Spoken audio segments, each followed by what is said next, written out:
Welcome to Smashing Through Walls with Carla McGee. Whether you are just pulling up a seat to the table, breaking a glass ceiling, or smashing through walls, grab your favorite mug and join us on the first and third Friday at 11 o'clock for candid conversations with industry experts and decision makers as we navigate and explore all the things related to real estate and community. Good morning, Wall Smashers. I am super excited today to have a good friend of mine, Carmine DiFulvio. I did it. You did. With a Security First 1031 exchange, correct? And this is one of my favorite topics, so I'm so excited that we're doing this. And like towards the end of the year, which I feel like I would call like 1031 season, would you? Are you guys busy right now? You know, it dies down a little bit towards the end of the year, but we're gearing up for 2023. Yeah. So, We'll just start jumping right into it. Did you guys see? So I noticed, like for me, 1031 season's more like October-ish, and this October was kind of weird. Was it weird for you guys? Yeah, I mean, that's when it started to Get edge weird? down a little bit, because of market conditions. Yeah. But normally, October is a pretty busy month. As we see end of year, sometimes we see some more commercial transactions come up. But when we start talking about the residential owner and they want to do 1031s, they've got other things on their plate. Thanksgiving's coming, Right. Christmas is coming, so it's not front of mind for the 1031. So Right. that one kind of waits until first quarter next year. Yeah, that's true. Okay, let's educate our listeners. Yeah.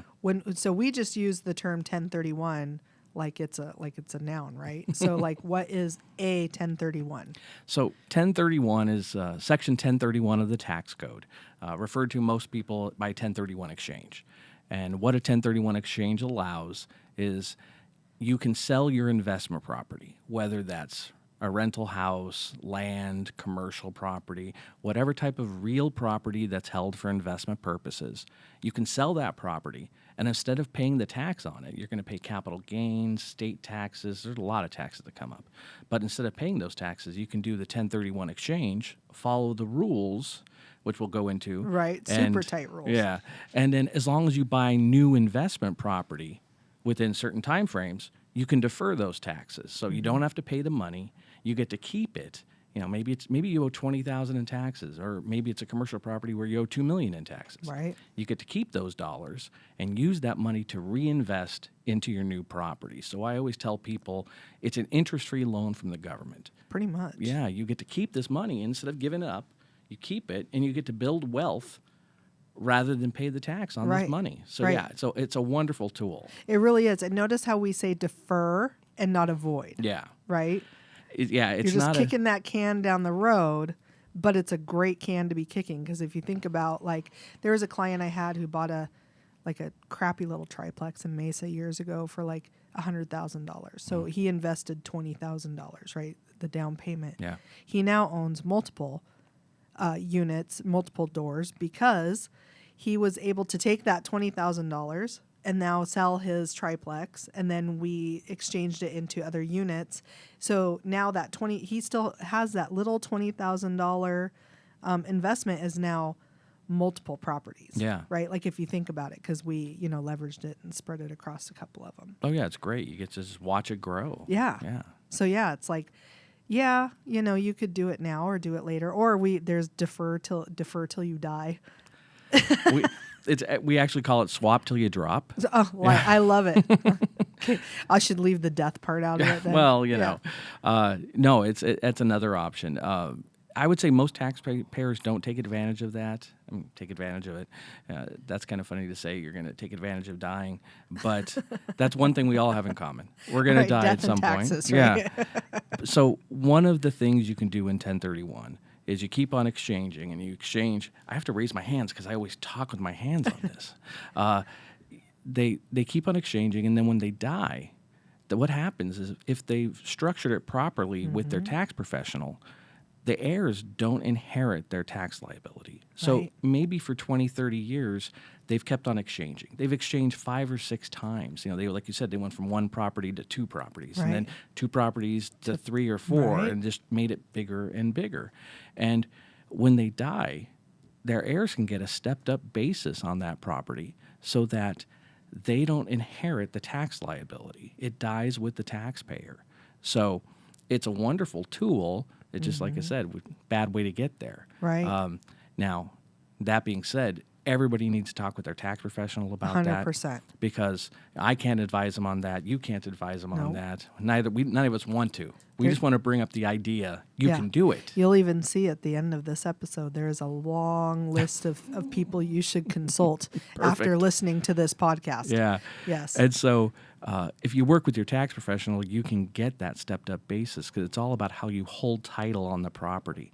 And if you hold it properly and you die as the taxpayer on title, they get the stepped up basis. Right. So, And yeah. the stepped up basis means at the time of the original owner's passing, the value of the property at that time. Yeah. So they could have bought it for $1 and now it's worth $1 million. The new step up basis is the $1 million. Exactly. So the heir would inherit the property at $1 million basis. Now they could sell it the next day for $1 million. Yep. And then they have no profit. Yep. Or maybe they continue on. Maybe they say, okay, this is a nice multi-unit property. I want to hold it. Right. And then maybe they sell it 3 or 4 years later. Right. Their basis is $1 million, and maybe they're going to sell it now for $1.2 million. Right.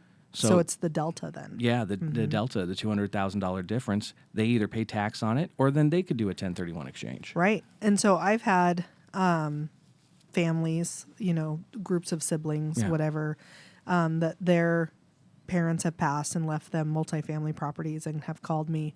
And that's a conversation I have with them.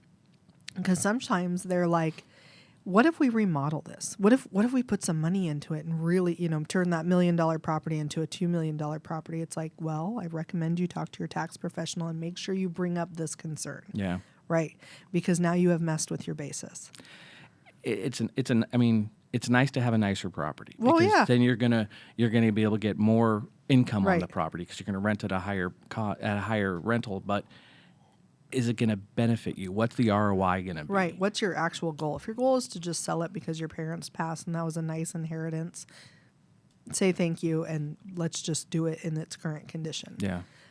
If you would like to inherit it and use it as your own rental and your own investment, well, then we need to talk about that too. Right. That's why I always ask people, my first question is, what are the goals here? Right. Okay. So the 1031 is a tax code from the 70s. Am I wrong? Yeah. Oh, when? 1921. Shoot. Oh, Well, bleep that out, would you? they're used to me by now. Yeah, the code was written back in 1921. So yeah, last year was our 100th birthday, and I guess if we talk about the history of exchange, the first exchange didn't happen until 1967. Maybe that's where I was getting at. Oh, that was it. Well, give me I'll that. give you half a gold star for it then. The first exchange happened in 67, and bluntly, the IRS didn't even know what was happening because the gentleman ended up getting audited, and he lost. In 1968, the guy that did the first exchange, and everybody wants to know, I'm sure this is, everybody sitting on their edge of the seat. Who was it? I can feel it. Yeah, T.J. Starker. Who the heck is that? Yeah, there's some guy that owns Some some dude. land. Yeah, he owns some timberland in the Northwest. 'Kay. And he did an exchange, got new property, but in 1968, the IRS said, "No, you can't do this." And they said, "All right, you owe $300,000 in taxes." Oof. He fought it for 11 years. Oof. And in 1979, the Ninth Circuit Court of Appeals finally said he did everything right. Give him Right. his money back. Yeah. So he got his $300,000 back, no interest. Of course not. But no. if you owed them, there would be a big bill. You think? So yeah, he got his money back, and that was really the birth of the exchange because nobody really thought you could do it, even though it was in the code. Right. Nobody understood it. It was like stereo instructions in the 70s. You read it and you go, huh? So that was really the birth of the exchange. So, we haven't been doing them for 100 years, but that's where it comes from. And do you think that that was probably like public, right? Because he was fighting it and everything else, that maybe then it was like, well, wait, what is this? What are they? It Yeah. kind of was. Yeah. But, there were still a lot of people, especially in back east. Attorneys back east still didn't think it was right. Ninth Circuit Court was very liberal at the time. Oh, that's not going to hold up here. So a lot of attorneys back east, New York and New England, said, we won't touch it still. But then in 1984, through the Deficit Reduction Act, the Okay. IRS set some rules on a 1031 exchange, the time frames that we're going to be talking about Yeah. in a little bit. And at that point, they said, well, wait a second. If they're setting time frames through a new tax bill, then they must think it's okay because they're putting new rules in place. Right. So really, everybody wasn't comfortable until 1984. So that's when it started to take off. Right. So let's talk about those rules. Okay. Because they're pretty stringent. They're pretty easy to I understand. mean, they're easy. But They're you're basic, right. but they don't wiggle. They No don't- flexibility. No, uh-uh. Yeah.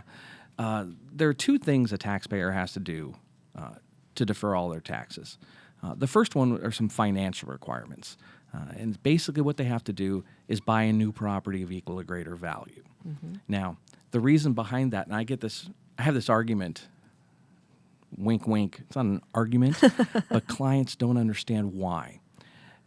The two things they have to do is spend all their money from the sale. So if I'm selling a $500,000 property, let's just say I net $300,000 from it. So the first thing is I have to use all $300,000 as down payment on my new property. So that one's pretty easy to understand. Whatever Right. cash I you made get, $300, so that spend makes all sense. of it. Right. Yeah. The second one gets people. So if I did sell a $500,000 property and I only netted $300,000, I probably had a loan on the property. Yeah. Let's say the loan was $150,000, and the delta there, because the $150,000 and $300,000 doesn't equal $500,000, that's $450,000. The other $50,000 we're going to say are closing costs, Right. commissions to the real estate broker, maybe closing costs at the title company, standard costs of a sale. So you had $300,000 cash and $150,000 debt. What the IRS says you have to do is not only spend the cash, but you've also got to reacquire that debt piece on the new property that you have to buy. So you're basically buying equal or greater. You're just subtracting out your allowable closing costs from the sale. So if you sell $500,000, you got to buy $450,000, maybe $470,000, but it's going to be someplace in there. And what a lot of people don't understand is, why do I have to reacquire the debt? And the reason behind that is the reason that 1031s are even there is that in 1921, Congress wanted people to keep all of their value in the real estate market. So if I sold a property for $500,000 and I only took the $300,000 and reinvested that, I just took about $200,000 out of the market, out of the economy. Right. That's not good for the economy. Congress wants to see it grow. So they say you have to spend all the cash and reacquire that debt value so that you're at least buying what you sold. And that's why it's an exchange. Like if you return a shirt at the store, Right. you're exchanging it for the same value. Right. You're just going from red to blue. Right. It's kind of the same thing in real estate. And you can buy the more expensive blue shirt, but you have to at least buy the red shirt. Exactly. Right. And that's what they want to see. They were anticipating that most people are going to buy something bigger, better, because as the economy goes on, you're going to end up having to buy something bigger. Because Right. if you want the same property or a different property, because one of the reasons people exchange, there are lots of reasons, but one reason is for relocation. I live in Phoenix, but I'm moving to Chicago, and I have a rental property, but I don't want to manage a property in Phoenix from Chicago. Right. So I'm going to sell the property here, I'm going to buy a property there, and I'm just going to exchange it, move the location. But they're going to make me keep the same value. Right. And that's what they want to see. And what's super fascinating about even like that example is in Phoenix, 500,000 would buy a triplex, and in Ohio that would buy 5 triplexes. Yeah. Right. So it could really work out for you. I mean, there's people. I mean, I've seen a lot of reasons why people exchange too. Like, hey, I bought this crappy little triplex years ago. I'd like to have a nice triplex now, right? Like a nicer area, maybe better tenants, things like that. So it's interesting why people choose to exchange, or kind of what their reasons are. Well, it's interesting. I'm actually in the middle of an exchange right now for a local client in Phoenix. He sold a Starbucks for $2 million. Yep. And he's buying 24 houses in Kansas City, Wow. $50,000 to $70,000 each. Yeah. And he said the cap rate on Oh, yeah, the the cash Starbucks flow. property wasn't great. No, that Starbucks is like barely a 4. Yeah. Yeah. And he said, if I go buy these houses, I can be 10 to 12. Yeah. Now, he's buying not expensive houses. Right. But he said he can get about $1,000 a month rental income. He's not a client that would traditionally buy residential property, but market conditions Right. swayed him to say, all right, maybe for the next couple of years, I'll go ahead and buy these houses and I'll have someone manage them for me. I'll make more money. And then down the road, what can I do? I can do another 1031 exchange, sell the houses, and move back into commercial. Yeah. So, and I guess that's probably one thing we should talk about too, is talk about like kind Yeah. for 1031. Because I'm talking about selling to Starbucks and buying houses. Right. Some people say, well, that's not like kind, because in the Oh. code, it says you have to buy and sell property held like kind. And like kind just means any type of real estate. Right. The like kind really defines on the what type, how you're going to hold it. So it has to be investment property. So any property held for investment purposes qualifies for 1031. So you can sell that Starbucks and buy houses, or sell land because maybe you own some land you're not producing any income. Right. Sell it and then go buy some income producing property. So that's a great thing about 1031 is that any type of real property qualifies as long as it's held for investment purposes. Well, and the whole reason the like kind language was in there is because prior to 2017, am I correct? There were multiple categories, for lack of a better word. Actually, it was 1997. Jeez, I'm off today. Yeah, 1997. So so prior to 1997, if you sold single family, you had to buy single family. Okay. Multifamily, commercial, land. But in 1997, the IRS actually did two things to make even if you don't do exchanges, to make all of our lives easier. One, they broadened the definition of like kind. They made it investment for investment. Now, granted, here's the second thing, and I hate to talk nice about the IRS because I'm going to get hate emails for it, but they also did something great that year. That's when they passed the new primary residence exclusion, Section 121 of the tax code. That makes sense. Which says if you live in the property 2 out of 5 years, you get $250 tax-free if you're $250,000. I should qualify $250,000 tax-free if you're single, or $500,000 if you're married. Whereas before that, we just had a once-in-a-lifetime exclusion. But what they realized was that, my grandparents lived in 2 houses their whole life. So how many houses have you been in? A lot. Personally, yeah. I mean, we've all been in more than 2, and we're going to be in more. Right. So they made it easier because they saw that lifestyles change. Well, and quite honestly, that's good for the economy too, right? Sure, as we sell our starter home to buy our second home, and as we sell the second home to now buy, or downsize when you're empty nesters, or anything. It's good to buy and sell real estate. It's great for anybody involved, because obviously you're going to keep appraisers going because now they're working more. Real estate professionals, title companies, everybody's got more transactions. So it allows, it spurs the economy in ways that you don't necessarily think of. Or whenever we see more transactions, we know that Lowe's and Home Depot, they start seeing more income because what are people doing when you buy a new house? They're painting, they're making updates. Exactly. So it's just good all around. It is. Plus it opens up what I would call starter homes, right, for your next generation of starter homes, because then your grandparents aren't living in the same starter house their entire life. They're kind of letting that go so that the next generation can kind of buy and move forward. So it's great for everybody.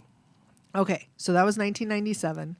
So then what am I thinking of in 2017? Because you know what I'm thinking. Yeah, of. in 2017, I think you're probably talking about the Tax Cuts and Jobs Act. Yes, and couldn't you trade, people could exchange planes and cars and stuff. Exactly. Right? Okay. So 1031s previously, prior to 2017, they were for real estate transactions, of course, like we've talked about, but you could also do exchanges on personal property, because the way the code read prior to 2017, it said it had to be property held for productive use in a trade or business or for investment. So obviously that was a house, land, commercial. Easy. But it just said property. What's property? So it could be other things. It could be airplanes. It could be businesses. Right. So any type of real property you could do an exchange with. And we had done them. Prior to 2017, I probably at least had one aircraft exchange going always. And so as long as it was held for business purposes, maybe you got a business where you're flying Grand Canyon tours or something like that. If they want to Right. upsize that plane or they need to get a new aircraft, they could have done a 1031 exchange.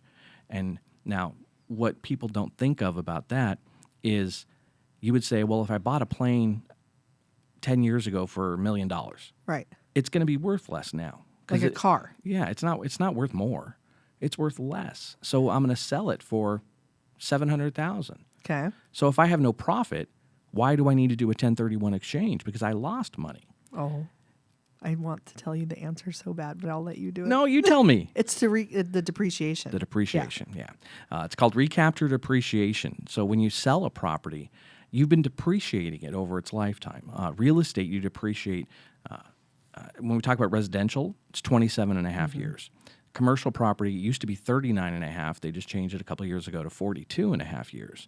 So every year you're taking a deduction, a write-off, which I love Right. write-offs. I'll take as many as I can get. Yep. On personal property, it's much faster. Some personal property assets you could depreciate over 5 years or Oh, 7 wow. years. So that aircraft, I don't know the depreciation schedule on aircraft before, but let's just say it was 10 years.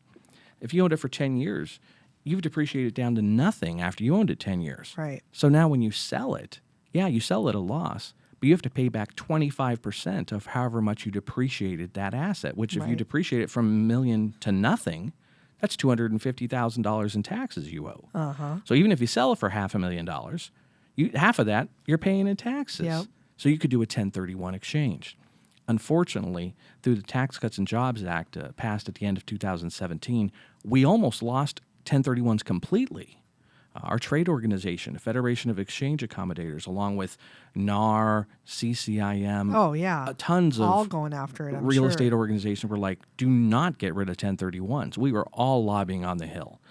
And we were able to retain the real property portion, but we lost the personal property. Right. So Because I remember even cattle, things like that, anything that was held for business purposes, right? actually, my last personal property exchange, I literally got a call December 31st, 2017.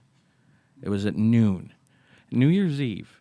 I don't want to work till 5 o'clock. No? I was planning on leaving early afternoon that day, and I literally got a call from a gentleman down in Tucson. And he called and he said, I'm selling a property. I need to do a 1031. It's closing today. Oh, And I this was, love like I those said, this was calls. right around noon. yeah. Okay. He was selling the ranch and the cattle, about Yeah. 1,200 head of cattle. The cattle were worth $2 million. I was going to ranch say 1,200. That's a lot of expensive cow. Oh, yeah. The cattle was about $2 million. The ranch was only $1 million. So, I mean, with more value in the cattle than in the ranch itself, he did 2 exchanges because we got it in under the wire. It had to be closed by the end of 2017. Yikes. He was closing that day. We got his exchange going. He did 2 exchanges, one for the cattle, one for the ranch. Went to Waco, Texas, bought a new ranch, bought new cattle, and that was the last personal property exchange that I did. Wow. Yeah. And what's super interesting to me, without getting too political, is that in just looking at who's in office at that time, it's so fascinating that it was almost off the table, right? But rewind 2 years ago when our current president was being elected and they were like, he's going to kill the exchange. He's going to kill the exchange. Like the sky is falling. Like, it reminds me of like Chicken Little, right? Yeah. And it never happened. And it's like, meanwhile, the person that they seem to like a lot was literally trying to get rid of it. You know, again, without being Without political. getting too political, right? And please, don't send me hate emails or anything. Well, you're already getting them, so. Darn it. So both parties see benefit in eliminating 1031. Okay. So again, we go back to 2017, the Republican Party ran everything. They had the House, the Senate, and the White House. So they were able to get tax reform done, which is fine. Right. Just don't mess with me. So the reason they wanted to get rid of 1031s is they needed more to pay for. So they wanted tax cuts, but if you cut taxes, you've got to generate that income Gotta someplace come from else. somewhere. So they said, well, okay, we'll eliminate 1031 exchange. Like I said, we were able to show them it wasn't the same bang for the buck. So we were able to keep, like I said, the real property exchange. But then the Democrats still want to get rid of 1031s too. The reason they want to get rid of 1031s is that they want more income. They want more taxes to pay for other things that they want to implement. Right. So even under the current administration, over the last couple of years, President Biden's budget has called for a limit to 1031 exchanges that you can only make $500,000 gain that can be deferred through a 1031. So if I sell a $2 million property, I bought it for $1 million, I'm going to sell it for $2 million. You can only. I made $1 million profit. They'll only let you defer $500,000 profit. What about the recapture? You still have to. Well, it would still be deferred through the 1031. Okay. Yeah. Okay. But on the gain, $500,000. That's it. It wouldn't affect my small taxpayers. Selling rental houses. Their triplex, for example, right? But it would affect a lot of 1031 exchangers out there, especially definitely the corporate ones selling the big properties. This hasn't passed. It hasn't done anything. It's all just been part of the budget. It didn't pass last year. It didn't pass this year. We don't see it happening. I was going to say it's sure as heck not going to pass next year. Now, yeah. He keeps on staying in the budget, but budgets never get approved. So it's something we watch as an industry. Oh yeah. But it's not something that I don't think we're losing sleep over it. Don't you think that as baby boomers are aging out, it would be more dangerous to get rid of the step-up basis than it would be to get rid of the exchange? Kind of, I think both. Yeah. Yeah, and stepped-up basis has been on the chopping block as well. Sure. They're talking about that too. So, there were a lot of people on the Hill talking with congressional representatives to make sure that both still stay in play. Yeah, could you imagine, I just think of the one I did last year for the family, and I think we sold it for $2.5 million, and their dad didn't even, I think he paid $40,000 for all of it, and most of it was on trade because he was a commercial broker, and he traded I think she said a little house in Tucson for this 12 unit in Mesa, because Mesa was nothing back then. Yeah, and she was so I think he valued it at $40,000 or something like that, and then he held on to it his whole life. And she was I remember going as a little girl to these apartments that drove me crazy because we had to go repair this or go collect rent here, and he'd tell us every time, "This is your inheritance, girls." And I was that is so sweet, and I was so honored to be able to be part of it. But could you imagine the difference on that would be over $2 million? Oh yeah. Yeah.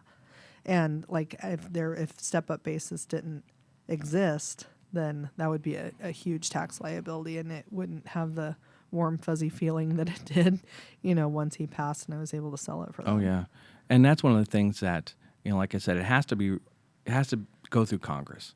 Yeah. So these are things that everybody listening, talk to your representative, send them an email. They listen. Especially if they start getting multiple emails. I was just talking not too long ago with a chief of staff, with a senator, I'll just say that. And the chief of staff said that every email they get, they feel represents about 500 constituents. So if they get 10 emails on one topic in a day, they look at that as 5,000 constituents just reached out. I think that makes sense. Who were we talking to? It was the Arizona Housing Authority. Who was Nico? Is that who they were with? And he was talking about as people bring in you go to city council and they're trying to zone for multifamily and high density housing and stuff that. All of a sudden you get either opposition or pro. You don't they need feedback even in between. Right. He's because how did he put it? He was because what happens is once it gets to that point, then the guy that was sitting on his couch watching football, he should have been speaking up last year. Yeah. Right. Hey, I don't believe we should have, or, we need more housing or we don't, or whatever. So I think that someone would appreciate that they're taking at least that one email and saying that it speaks volumes because someone's at least speaking. Yeah. Right. Well, we have in our industry, we have a call to action pretty much always now. We have a link to it on our website where you can click the website, go to our organization page, and you send an email directly through there to your senators and your congressional representatives. Oh. All you have to do is because you type in your address. Yeah. And it's done through the government, and it knows exactly who your reps are because it knows by your address. Yeah. And then we already have an email typed. So, it takes you could just hit send. But then Right. you don't know what sends. So, but you got to read it. But it just Right. basically says 1031s are good for the economy. Don't get rid of it. Right. Yeah. So you type in your name, address, email, done. It's Yep. pretty simple. And it's a way, like I said, it's a way to reach out. So when I'm out there doing presentations across the country, I'm always telling people, go to our website, Right. click this take action button, and bang, it's And done. take action. Yeah, exactly. So, okay. That was like the first rule 1. Yeah. Okay. When was that? An hour ago we talked about that? Yeah. Okay. Rule 2. Yeah. So yeah, the first rule was those financial requirements. Spend the cash, Yeah. replace the debt. Yeah. The second one are the time frames. You have to worry about time frames in a 1031. And the hardest one is the 45-day identification period. So when you close on your sale, first off, Please call me before you close on your sale. oh yeah. For the love. And please call me too, because like I said, that guy called me, at noon for I've a had those calls. Yeah. 2:00 closing. You always have to set up a transaction with a qualified intermediary before the sale closes. Yeah. So I'm a qualified intermediary with Security First Exchange, and what we do is we document the transaction. We work with your title company or your attorney if you're working back east. Right. We get it all ready, and then when the sale closes, all the documents are in place. So when the sale closes, the money doesn't go to the taxpayer. So we talked about $300,000 cash they were going to net. That doesn't go to the client. No. They're not allowed to touch it. Ever. So it comes to us. And then what we do is we hold that on behalf of the client. We open up a segregated account at the bank under their name and tax ID. So they're getting all the benefits. They're getting the interest on the account. It's just like it was their account. It's just that we manage it for them. Right. So when the sale closes, day one of our exchange is the day after the closing. So you close today, tomorrow's day one. Yep. Taxpayers have 45 calendar days. Every day counts. Saturday, Sunday, holiday, doesn't matter. Yeah, doesn't matter. No. It doesn't matter anything. So they've got to get it done. They've got to identify what they're going to buy in the 45 days. And to identify, it doesn't mean you have to be under contract. It doesn't mean you have to close. It just means you have to tell the qualified intermediary, here's what I'm going to buy. Right. And normally you can identify up to 3 properties. That's the standard rule for identification. There's another one called the 200% rule that lets you do more. It's a little more complicated Right. for this medium. Yeah. Call me. I could talk to you about it. I'll walk But- you right through it. Yeah, but the 3 property rule is the standard way. So you can identify up to 3. You don't have to buy all 3, but it gives you options. Because once the 45 days expires, Those were it. that's it. Yeah. So if you only identified 1 property in the 45 days, what if day 60 comes about and you can't get it under contract, or you did an inspection you didn't like? It was terrible. Yeah. That's it. You didn't identify anything else. So as a qualified intermediary, we can't help you purchase anything else. Right. The funny thing about that is I get calls fairly regularly I'm sure. where they say, I'm working with a different QI. I'm working with XYZ Exchange Company, and they told me I can't change my identification. That just doesn't sound right. What they want you to give them a different answer. Yeah, they want me to, and I'm like, no, that's the rule. Right. And I hope the other companies do the same thing when, Right. when It's black when and it's for white. me. It is. Yeah. Yeah. So the best way to go through that 45 days is identify multiples so you have a backup in case something goes wrong. Right. Get the property under contract in the 45 days. That's the ideal. Do your due diligence within the 45 Right. days so you know it's going to work. Yeah. But I know that's a perfect world. Right.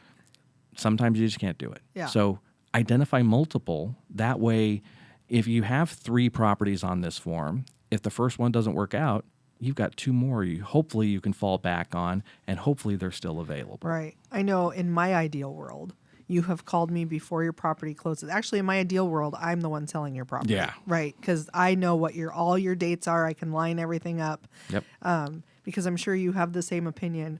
Working with a qualified broker, real estate agent is imperative because they need to know what deadlines you're working with too. Everybody needs, it's like a team event. Oh, yeah. And we all have to understand what's going on here. And so if I'm selling your property, I know what day you're closing, and we should be shopping while we have it under contract before you close, so that we can start identifying, so that the day you close, we're putting another one under contract so that we can stay within those time periods. Right. because then your next time period is The 180 days. to close. Yeah. The 180, that one's not normally too hard. It's not too bad unless you're doing like a new build Yeah. or something that's under construction and doesn't have like a certificate of occupancy yet or anything like that. Yeah. You have to close on your property within the 180 days. And those 45 and 180, they run concurrently. So the day after closing is day one of both time frames. Right. So 45 to identify, and then if you want to look at it this way, another 135 to There close, you which go. is a total of Yeah. 180. The 180 is not normally a hurdle that I see most clients having to. No, they're normally done long before that. Yeah. The 45 days is the hardest part. Yeah. And that being said, the 45 days is a lot easier today. Today is November. Than last year. Yeah, November 18th. It's a lot easier today than it was 6 months ago, a year Right. ago. Yeah, because there are more I properties was out there. recommending reverse exchanges at that point. Reverse exchanges are an option. I guess we have to talk about that too. We can just like touch on it. Yeah. Reverse exchanges are pretty easy to understand. Yeah. It's just- Basically, yeah. it reverses the process. Instead of selling first, buying second, you buy first and sell second. There are a couple of catches to it. One catch is that the taxpayer themselves can't hold title to both properties at the same time. Right. So if you're buying first, you're on title to the one you're buying, but you're still on title to property that you want to sell through the 1031. You can't. So what happens is the qualified intermediary will create what's known as an EAT, an exchange accommodation title holder. Fancy name to say we're going to create an LLC. Right. We create an LLC, and then we take title to the property you're buying on your behalf. And then when that purchase closes, you have 180 days to sell the property you're trying to sell. That's catch number one, that we're going to hold title. Right. Catch number two is you haven't sold anything yet. And if you haven't sold anything yet, the qualified intermediary doesn't have any money to spend on your purchase. Right. So you've got to come up with the money. Right. How are you going to buy this property? Do you have the cash? Are you putting down 20% and getting an 80% loan? On some properties, especially if we're talking about residential properties, most lenders won't lend to the qualified intermediary because, Right. again, we're taking title. Yeah. That means they're going to write the loan to our LLC. A lot of lenders won't do that. Yeah. So there's got to be a discussion with that lender before you ever consider Yep. the reverse exchange. Back to the team. Yep. And then the last thing, they're a lot more expensive. Yes. Reverse exchanges are a lot more expensive than a standard exchange. Security first exchange, we charge $850 for any transaction under $1 million for a forward exchange. One sale, one purchase. That's all you pay. For reverse exchanges, because of the liability, the creation of the Right. LLC, the documents are much more complicated. You're looking at a minimum $6,000. Right. It has to make sense. Yeah. Right. Or for people that just say, "Oh, but I found a property, I just do it first." No, Right. it's got to be the perfect property, and you're getting it at a great deal. Yes. All right, makes sense. It doesn't make sense. And when I normally talk to people, if I tell them all this stuff in the last 5 minutes that we talked about, 75% of people go, "Oh yeah, Never reverse mind. exchange is not for me." Yeah. Yeah.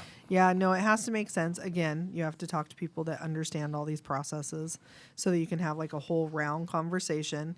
And then a lot of what I was doing last year is the identified property. Let's get that under contract with like a 45-day close and let's sell your property. Like let's lower the price to something you know is just going to turn and burn really fast. We're going to get a cash 2-week offer so that then I can do it that way. Yeah. And that's a great thing about 1031s is that the order of the contracts being executed is irrelevant. It doesn't matter No, whether you're under it's all about contract. closing dates. Yep. Yep. So go ahead and get your purchase property Sure. under contract. Just get the sale property closed first, so that the Mm-hmm. QI has the money to be able to use to buy the property. Yep. Again, educated people on your team. Yeah, and it's just one of those things. Is most people don't know 1031s. Yeah. All you have to do is call me. Yeah. All you have to do is call Carla. You know it. I know it. We'll walk them through it, and then Yeah. we'll help out to figure out what's best. So then I have clients sometimes are like, I don't know if I want to exchange this time. I'm retiring. I just might want to sell it. My advice is to always, I would prefer to see you put it with a qualified intermediary and not find something that we identify than you looking through Zillow or LoopNet one day and you're like, oh man, I would have bought that. And now the money touched your hands for a day. And now I'll help you buy it, but you can't exchange into it. Yeah. There's, like I said, the cost of an exchange is pretty low. Right. So there's no reason to say, if you have a high tax liability and you're still considering investing in real estate, right, there's no reason not to set up the exchange. Because what's the worst case scenario? You put it in $850, and then you've got the 45 days. If you don't find anything, day 46, we give you the money back, and you pay taxes like you never did in exchange. The IRS doesn't say, "Oh, you owe an extra 10%." Right? It doesn't matter. If you owe $10,000, you owe $10,000. Right. All you're out is the fee for the exchange, and like I said, that's nominal. So it makes sense. Yeah. If you know you're out, if you say that's it, I'm taking my money, I'm going to buy a yacht, and I'm going to sail the seas. Okay, don't do an exchange. Right. But then don't go search Zillow and find something and change your mind. Yes, because that happens more times than not. Yeah. And all world's problems would be solved if people just listened to me. And if they just would have put it into an account to begin with, then I would have been able. Then now we could do that. Sure. But you touched it, and now we can't. We can still buy it, but you had to pay gains on your first go round. We get that. I hate this call. I know. I want to say roughly 40 Mondays out of the year. 40 Mondays. We have this email, we have this call, whatever. We come in and somebody calls and says, "Hey, I closed a deal on Friday. Over the weekend, I was talking with my tax person, my neighbor. I was Googling the internet, and I found out about this 1031 exchange. The money's still at the title company. They haven't wired it yet. So why don't you just set up an exchange for me, and that way I'll do the exchange?" And our answer is, "I'm sorry, we can't." About that. Yeah, because the reason behind that is there's a term in tax code called constructive receipt. Mm-hmm. When it closed on Friday, the money was due to the seller. So even though they haven't touched it, they don't have actual receipt. They have constructive receipt. Right. So now they still have to pay the tax. Yeah. And I've had some people understand, and I've had some people that were pretty angry at me. Right, like it's your fault. If I could change the world, obviously I'd make it easier. But that's the rule that the code is. So we have to follow the code. And that's it. Those are really the three big rules. Yeah. Right. Like if you can stay within those guidelines, there's some nuances. But other than that, that's 90% of it. Yeah. The little things that pop up. There's don't buy from related parties, or there's things like that. But that's where we dig into the transaction. Like if somebody calls in today and says, "All right, I want to do a 1031 exchange," we're going to go over the basics, and we're going to say, "Is there anything we need to know about the transaction that you're doing?" And I'm thinking about buying a property from my mom because she's going to move in with us, so I'm going to buy her house. Yeah, you can't do that. Not do a 1031. So we try to dig to get so that, because every once in a while, there is some nuance we have to look at. I think the biggest misnomer that I get calls on is flippers.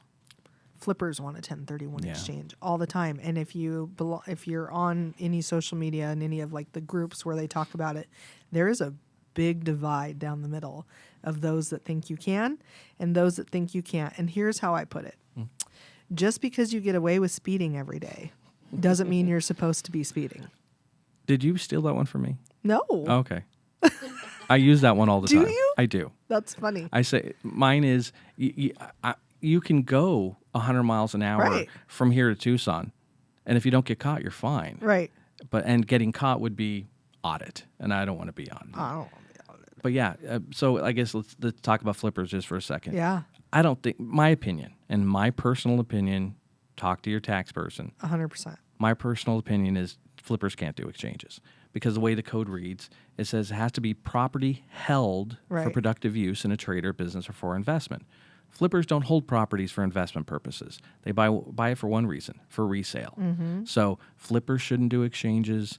Developers don't do exchanges because even though they've had the property for maybe 2 years, 3 years, they didn't hold it for investment. They built it for one reason, resale. Right. And that's what the flipper's doing. They're buying the property. They want to sell it in 3 to 6 months and get out. They're never showing it as an investment on their tax return.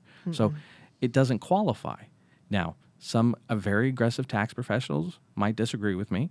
Have I done exchanges for flippers before? Yes. Right. I say, all right, you're comfortable with it. I'm Yep. comfortable with it because I'm not their tax professional. No, you're not the one on the chopping block Yeah. in the So end. Yeah. if they get audited, they're not going to call me because I'm not going to go there with them. Right. I'm going to say that's up to you and your tax person Right. to decide.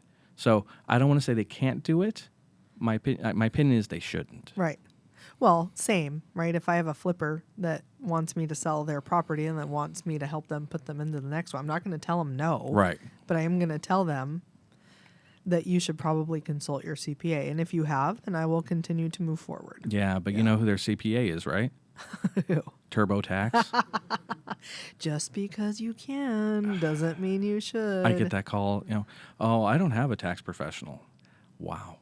If you're an investor in real estate, get a tax professional. You have to. Oh, yeah. TurboTax can be good for a lot of people out there. But for investment properties, you need more. You need someone that can dig deeper and get you more benefit. Right. So because it's like a whole conversation too. yeah. It's not just, hey, I paid this, what do I owe, or whatever. It's And if anybody listening to this that needs a tax professional, I'm sure you can reach out to Carla. You can definitely reach out to me. We have great ones. We know people that we trust. Right. So I just paid my tax bill the other day. It's fine. I'm okay. I went out for the weekend with my friends and, commensurated, and it's all good now. You could go out with your friends after you paid your tax bill? Yeah, I normally have to wait a little bit. there was some crumbs left over. Good tax planning. Sure. Yeah. So what do we think the future holds? Like next year, next decade? Like, do we have a crystal ball for 1031s? Again, who knows? Like I mentioned, the Biden tax, the budget for 2022 and 2023 had 1031 limitations in it. Nothing happened. I expect it'll still be there next year, and I expect the budget won't get passed, so it'll be a no harm, no foul type of thing. As the economy, we're in a weird time right now. We really are. Yeah, so the last thing I would think Congress would want to see is a limitation on 1031s because that would stall growth. Right. That our trade organization, again, Federation of Exchange Accommodators. Anybody listening out there for FEA, hey, nice, thanks for joining. I gave you credit for this one. We hired Ernst & Young to do a study. Okay. And we did it about 5 years ago when the Tax Cuts and Jobs Act came out. And we updated it last year. And over 15% of single-family residence transactions have 1031s attached. Did you say over 50? 15. 15. 15. Okay. Yeah. But that's a big number. Yeah. And if you start looking around, like in just the Phoenix metro area, we've got areas here that have 40%, 50%. Tempe is 56% rental properties. I believe that. Well, especially with ASU. Yeah. Yeah. So we've got a lot of investment properties throughout the valley. Right. They're doing 1031 exchanges. Oh, yeah. Well, and then it's not even single family properties like your traditional house, right? Like you were talking about the Starbucks guy. We sell that kind of stuff to it's not always just REITs and big, huge investors. We sell that to average investors all the time. Oh, yeah. Yeah. I mean, I know it sounds like it's just a couple $1 million, but really if they're selling a property and exchanging, it really is just a couple million, and it's mailbox money if it's a Starbucks triple net, Yeah. right? Well, how do you get into a Starbucks? So where do you start? You start with a condo. Yeah. You bought a condo for $250,000. You could sell it for $400,000. Right. And now you have maybe $200,000 equity. $200,000 equity will buy you $1 million property. Yep. So you just keep growing. Yep, you just keep turning it over. I personally love the people who start with house hacking, right? They live in one unit and rent the others, Sure. and use it as a primary residence, and then start to turn it that way because it's one of the easy, especially here where we're a little bit more expensive than say like Ohio. Yeah. It's an affordable way to get into your first investment property, and what better way to learn how to be a landlord than being one? Exactly. Right? And is this something that you're cut out for? Right. So yeah, back to the crystal ball. Yeah. Like I said, I don't have a great one, but we've been here 100 years. I don't think it's going anyplace. We've always been able to show when there's been a threat to 1031. Like I've been in the industry since 2000, so I've been here 22 years. I've done over 18,000 exchanges. I've seen threats. I've seen a threat in 2002, 2012, 2017. And 2017, like I said, that was the biggest one. Right. Which is kind of ironic because we had a president that had done 1031 exchanges. Oh, 100%. Yeah. So there was a little bit of irony there. And then obviously under our current administration, we have these limitations that they're trying to put in that aren't happening. So we're not 100% confident that there won't be threats down the road. Right. None of us can like be lackadaisical about this No. or, keep it off our radar. And that's a great thing, again, about our trade organization. We have a committee that's all they do is watch that. And they go to the Hill every couple months and talking with legislators to make sure they understand the value of a 1031 exchange. And what's funny is when we have those conversations, a lot of times they've done them. Maybe they're an accountant and they understand it. So they get it. Yeah. So we've had good communication with legislators on both sides of the aisle. I'm sure. Yeah. So we're crossing our fingers that's how that will continue, Yeah. and we won't see anything with 1031s. A lot of people build wealth through real estate. Oh, yeah. Regardless of the position they hold as a job. Exactly. So one more like 1031 like little conundrum Yeah. that is also up for debate right now. Short-term rentals. Yeah. Yeah.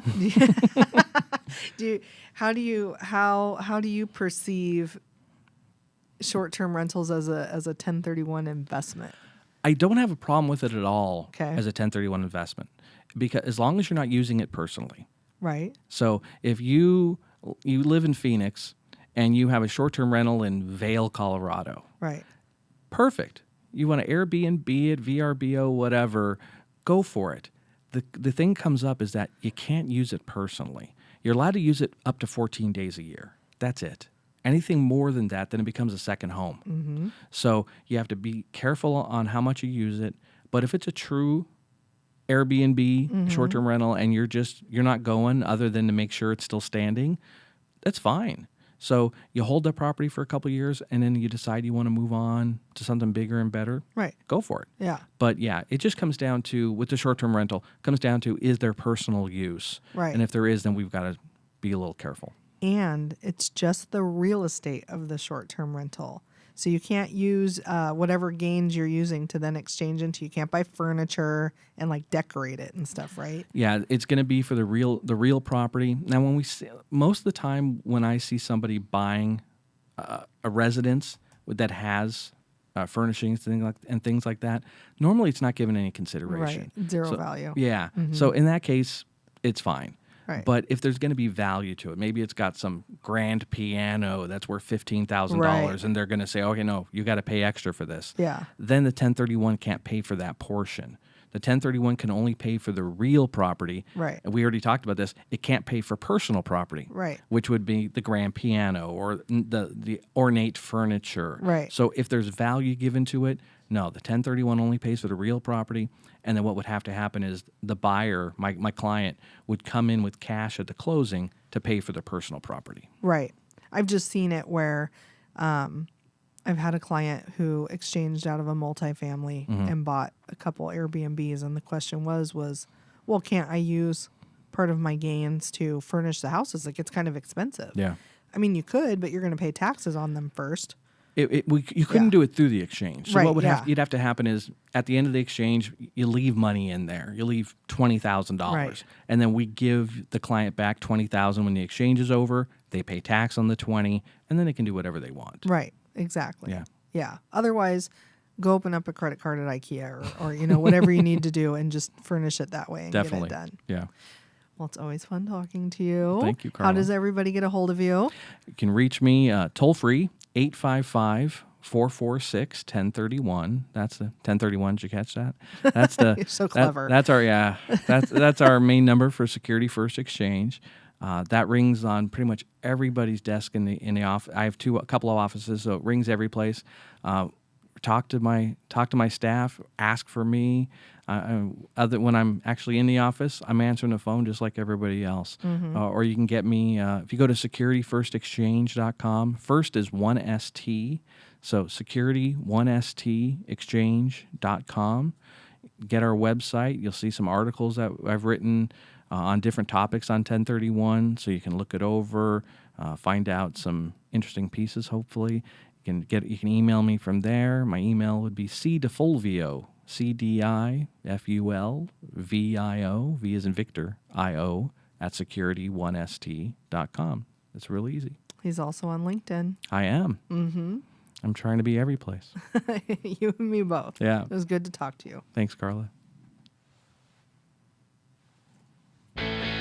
You've been listening to Smashing Through Walls, a place for robust conversations about the building and blocks of Arizona commercial and real estate investments. Host Carla McGee is a commercial real estate broker with MHG Commercial, powered by My Home Group.